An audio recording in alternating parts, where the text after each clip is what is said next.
No wonder people are sniping all the time in this game. It's so fucking easy. Hi guys, this is Mattias, and I'm coming at you here with another Battlefield 1 video. And in this video I'm going to focus on balance, and I'm going to bring up 4 different areas where there's been a lot of discussions about whether or not there needs to be some changes or some major changes to the game. And I will also try to share my point of view and any possible suggestions that I might have. So now, one of the first things that I reacted on quite strongly when I started playing this game already in beta was the power of sniper rifles and how easy they are to use compared to other games. Now, I can understand if people react when I say that, because I barely ever snipe. It's not my thing. It never was in any game. But I have sniped enough in other games and in Battlefield 1 to get an opinion about it.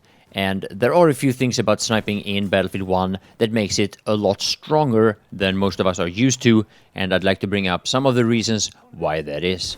Now, the one thing that, at least to me, is rather unique, or completely unique actually, is the sweet spot. Now, what that means is that within a certain range, you're going to one-hit kill an enemy, even if you hit them with a body shot. Another thing that I reacted on quite strongly was that there was almost no bullet drop in this game, at least not with the sniper rifles that I've used, and unless you're shooting at crazy long ranges. I also find the bullet velocity to be relatively high, and there is almost no scope sway. Now, for the ones of you who wants to have something to relate to, I will put the link in the description when you will see me sniping in the game Rust, which is a lot harder than in Battlefield 1.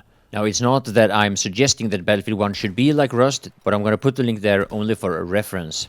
So now, when it comes to balancing the snipers, there are a few things that I'm going to have to come back to when it comes to balancing anything in Battlefield 1, but there is one very unique thing about this game when it comes to weapon balance that does favor sniper rifles quite a bit over other weapons, and that is historical correctness. This game is based on World War I. And sniper rifles was the most commonly used weapon type. Now, I do not in any way believe that the sniper rifles resembles the way they functioned in World War I, not at all actually, but I do believe that that is actually one of the main reasons why sniper rifles are the way they are right now. So now the thing that we have to consider when it comes to any balance changes in this game is the different platforms that this game is played on, and the differences it is especially when you compare the two consoles with PC. Perhaps there's actually less snipers on Xbox and PlayStation. Now, we also of course have to consider the fact that this game has several different game modes, and I believe that there are actually a bigger problem with sniping when it comes to operations, for example, which is basically for the same reason that we're going to come back to later on in this video. We have lost objective Freddy.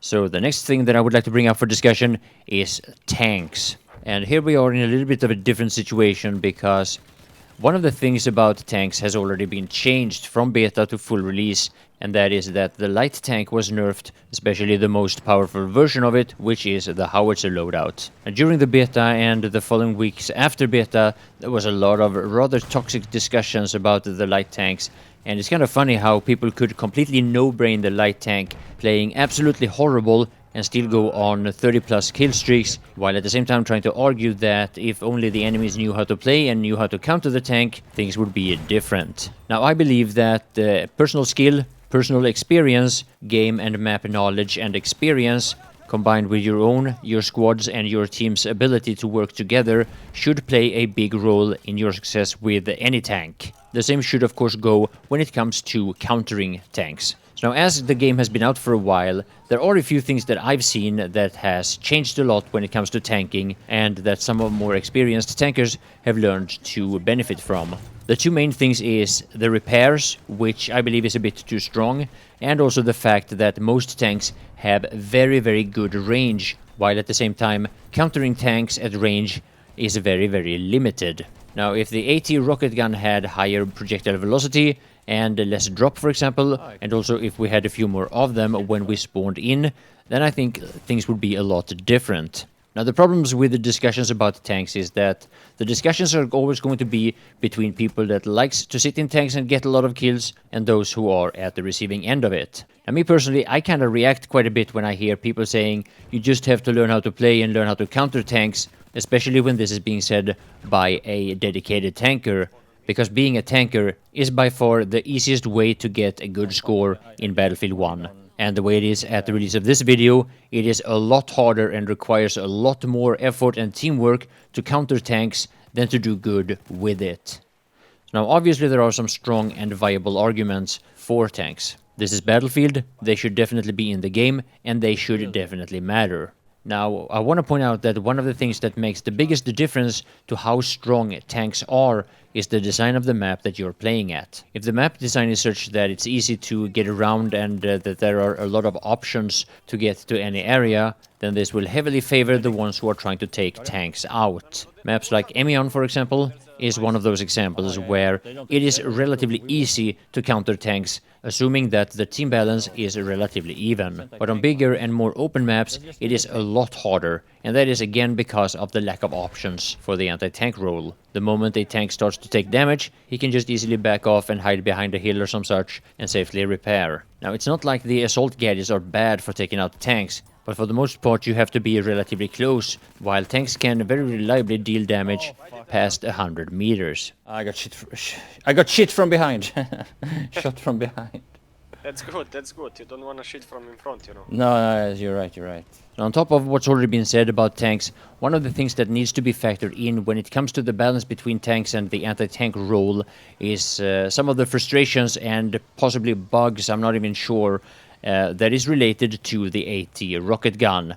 Many times when you prone, it seems like you're able to deploy your bipods, but instead of it letting you fire, it cancels the deployment of your bipods only to restart it again. Now this has got me killed a number of times, and it's actually really irritating. I also find it really strange that the light anti-tank grenade has such limited range. You already do sacrifice quite a lot of your anti-infantry capability by choosing this light tank grenade. See, I really don't want this video to come across as being condescending towards people that like tanking, but I think it's important in any balanced discussion to have perspective and objectivity, and in order to have that, you need to have at least some experience from both sides of things. On a side note though, even though I'm playing this on mostly low graphic settings, this actually does look rather cool. Oh, there he is. Oh, he's inside.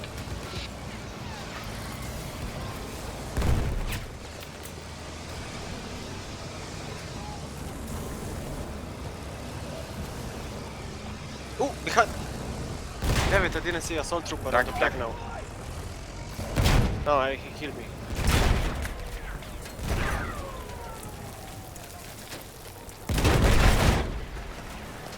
Kill on the flag. Hey. And this guy in the anti-air shooting friendly plane. Yay!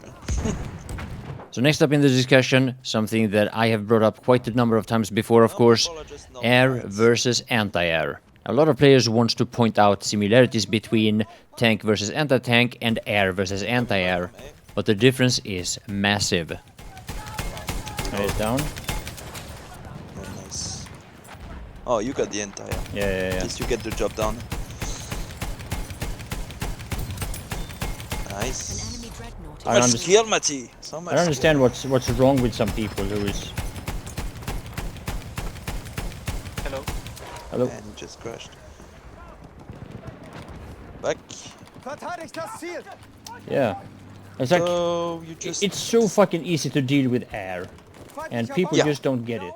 So now a couple of things that needs to be pointed out when it comes to the balance between air and anti-air is number one, the game mode. And we're talking about the operations versus conquest. Honestly, I'm not even sure if there are planes in the other game modes, but yeah. To do good in a plane when you're playing conquest is a lot harder than operations. There is no denying it, and nobody that knows anything about flying would disagree with that. But aside from game mode, I also see a massive difference between the usage and the effectiveness of anti-air when it comes to PC versus console, and the skill requirements to do good when you're playing Conquest for PC pilots compared to console pilots. Now, the problem here, the way I see it, is that DICE seems to always just balance the game evenly regardless of a platform or a game mode. And this is one of the main reasons why I think it's so hard to come up with viable solutions or balance changes, because it will simply just affect different playstyles and different players a lot more than others, depending on, you know, what your choices are for playing Battlefield.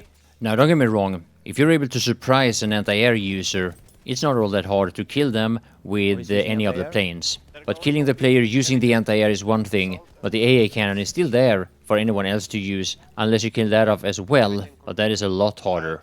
And from what I've seen when I watch console players do, even when they do really good with the plane, there isn't even close to the same amount of dedication from the enemy team to use anti-air. Now maybe it's easier to control the plane with mouse and keyboard than a controller, even though I can't really see why that would be. Now, from my experience, when I compare PC players with console players, I get the feeling that a lot of people that decides to play on console, they have a much more laid-back attitude to gaming. I think it is much more likely that a player that wants to really do good, really wants to learn, and really wants to get like a good score or dominate or whatever, I believe that that kind of player is more likely to choose PC. While people that just want to chill, relax, have a good time and play for a few hours after work or after school, and who doesn't really care that much about how good or bad he or she is doing, that kind of player is more likely to pick up a game like Battlefield on Xbox or PlayStation. And keep in mind, I'm not in any way saying this to be condescending. It is completely up to each and every one of us how we want to play a game. Now, when I look at the Battlefield 1 statistics over what weapons are used the most and what weapons get this and that amount of kills, I don't really recognize those numbers from my own experience. But again, my experience is from PC gaming and almost exclusively from Conquest. Oh fuck! Oh my god! I got him! Nice. Once again, no There's point another for one. taking a flag. Another anti-air Yeah. on a D.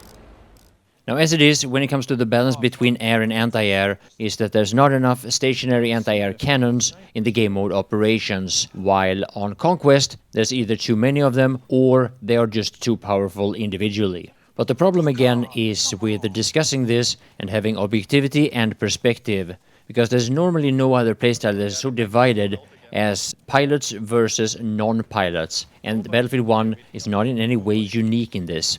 Unfortunately, there's a lot of players that has a lot of opinions about air versus anti-air without understanding the amount of time, dedication and skill that is required to be a good pilot. On the other hand, if all you're doing is mowing down defenseless people in the game mode operations, perhaps you are the one lacking perspective. And yes, you can survive being shot by anti-air, you can kill them with a plane, but in an even match on Monte Grappa Conquest, it is very hard to get anything done in a plane, at least if you're playing on PC. Now, for me to show you how to deal with anti-air using the Trench Hunter loadout of the fighter plane is of course quite easy to do when we are more or less steamrolling the opponent's team.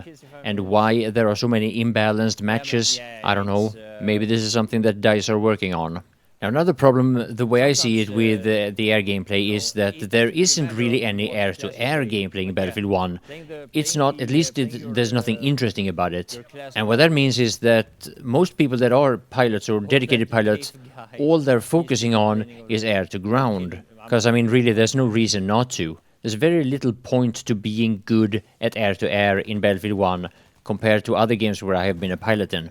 Now, unfortunately, when it comes to the discussions about air versus anti-air, one of the things that is normally quite heavily forgotten is the importance of the map itself. And one of the things that I would like to see is the maps in the future being designed more so that planes can have a bigger role when it comes to capturing points. Like having specific points like a big mountain top or like a tall building or whatever that is actually capturable with planes. And even if you have some similarities to what I'm talking about on Sinai Desert or Empire's Edge, problem is that you can't just have a capture point and think that that's it. It also has to be interesting. Just an open area in the outskirts of the map, it just kind of feels like, yeah, we just don't have time for this. So let's just throw it in there and be done with it.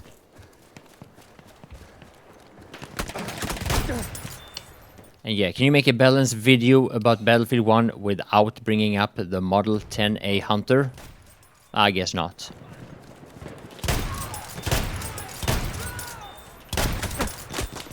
Oh shit.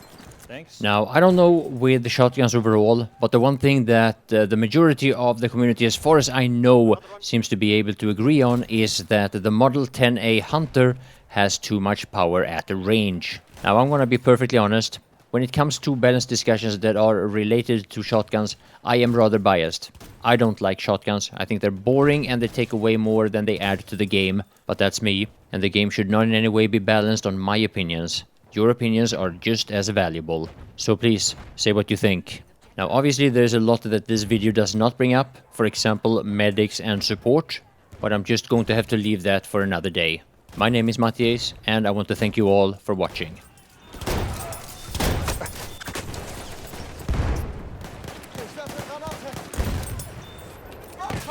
Oh, I don't have a grenade. Oh, I planned my attack with the grenade.